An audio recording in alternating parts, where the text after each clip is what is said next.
Daniel Sports Central, we go over our 2022 college football predictions for the Stanford Cardinal, team that went 3-9 overall in the 2021 season. How this team being 2022 and whether or not Stanford will be improved in the 2022 season is what we go over here today. We'll be analyzing this team and predict their schedule game by game in this video. Starting over their team trends. Stanford 3-9 last season. They're 3-3 in their first 6 games, 0-6 in their last 6. So this is a team that kind of fell apart down the stretch. They showed some potential in the first 5 games. They lost to K-State, of course, 7-24, which was a difficult way to start off the season. But they beat USC and Vanderbilt both on the road in back-to-back weeks. The USC win was 42-28, and they also beat Vanderbilt 41-23.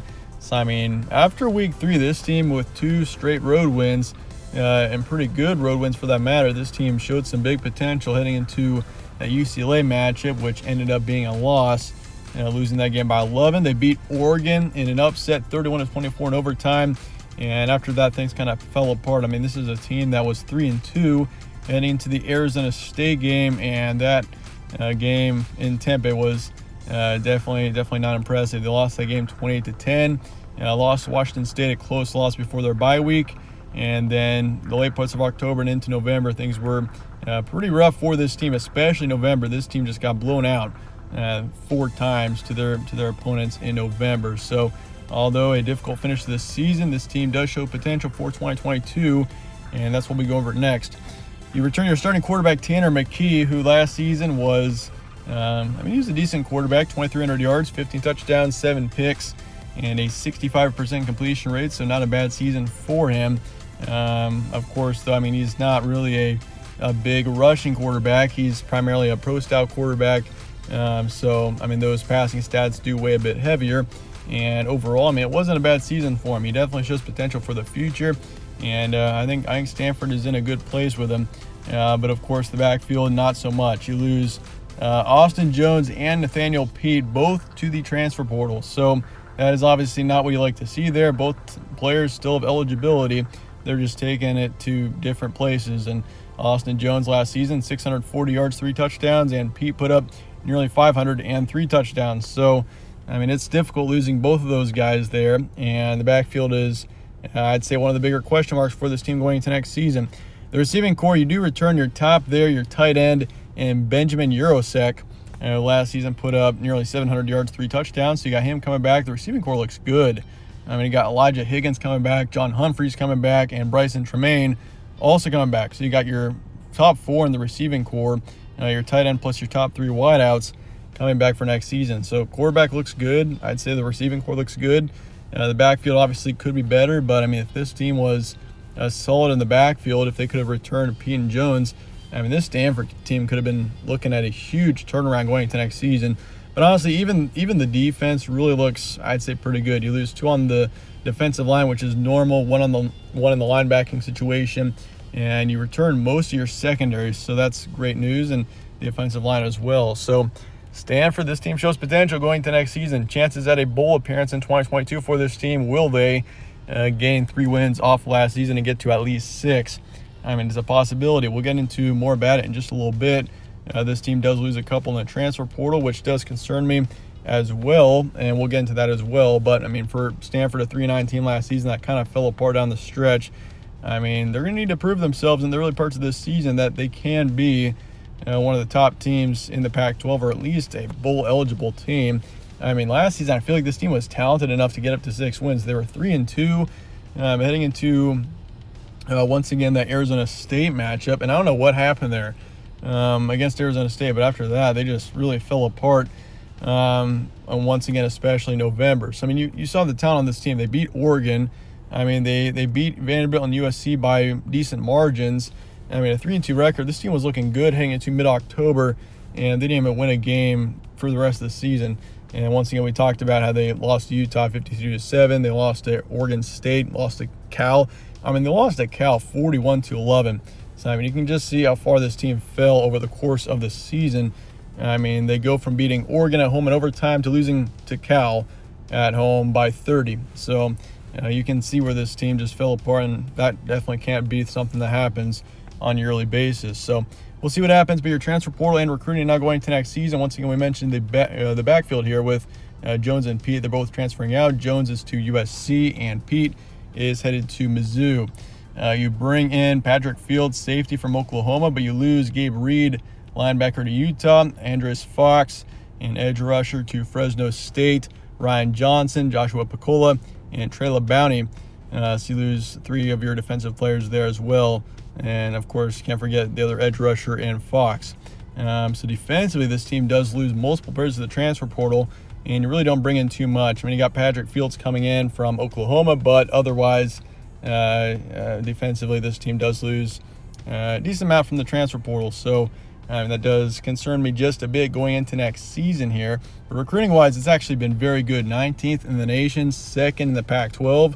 I mean, you couldn't ask for much better. I mean, 2nd in the Pac-12 for a 3-9 football team in 2021 is pretty good, even though this team really hasn't landed much from the transfer portal. You got 7 4-stars coming in, 15 3-stars. I mean, recruiting-wise, this team I'd say is outstanding going into next season. So you do add a good amount of depth in the recruiting. But, of course, once again, you can't forget about the backfield losses. You don't really bring in too much from that. And also, I mean, you can't forget the losses in the transfer portal defensively, the 2 edge rushers and a couple of defensive linemen there with Ryan Johnson and Trey LeBounty. But anyway, that being said, let's look at your schedule going to next season. You got Colgate in week 1 on September 3rd, followed by USC on the 10th. And USC, I can guarantee, will be a better football team this season. So you got a challenging game in week 2. You go on the road to Washington and Oregon for your next 2. And then you got Oregon State coming to town on October 8th there. And then if you look at that Notre Dame matchup, obviously a big challenge there. And this team, I would say, has got one of the more difficult schedules in the Pac-12 for sure. You have to play Notre Dame and BYU in your non-conference slate, which both teams, I can guarantee you, I mean, should be ranked for a good chunk of next season. I think BYU is once again a top 20 team. Notre Dame, top 15 team. They're usually way up there, potentially in the top 10. So, I mean, this is one of, if not the toughest schedule in the Pac-12 going into next season here for Stanford. So this team doesn't catch much of a break there. But once again, you got Notre Dame on the road on the 15th, followed by Arizona State. You got UCLA on the road. And then November, you got Washington State at home, Utah on the road, Cal on the road, and then BYU at home to finish out your season. So, once again, challenging schedule. But looking at September here, you got Colgate, easy win. I do think you take care of them pretty easily. USC, I mean, that's a football team that is very intriguing going to next year. I do think USC turns out to be a really good team. They get up to 8 to 10 wins, I think, at least next season. And so you do take a loss to them. Even though you put up a fight in that matchup. You beat Washington on the road, so you get a nice road win. You go on the road to Oregon after that, and I do think you lose that matchup. I think Oregon next season is a beatable team for Stanford, but I think in the end, Oregon pulls out a close one. And another thing about this schedule, too, I mean, look at where your bye week is.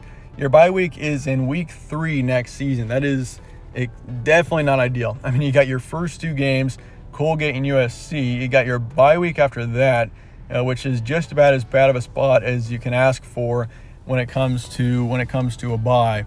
I mean, if you're late in the season and you're dealing with injuries and you need a week to get ready for the last push of the season, the final stretch of the season, I mean, you're not gonna have a break. I mean, those injuries are gonna linger on, and there's gonna be no bye week for you to have or to take advantage of. So, I mean, the bye week for Stanford is in a really bad spot this year as well. So it is.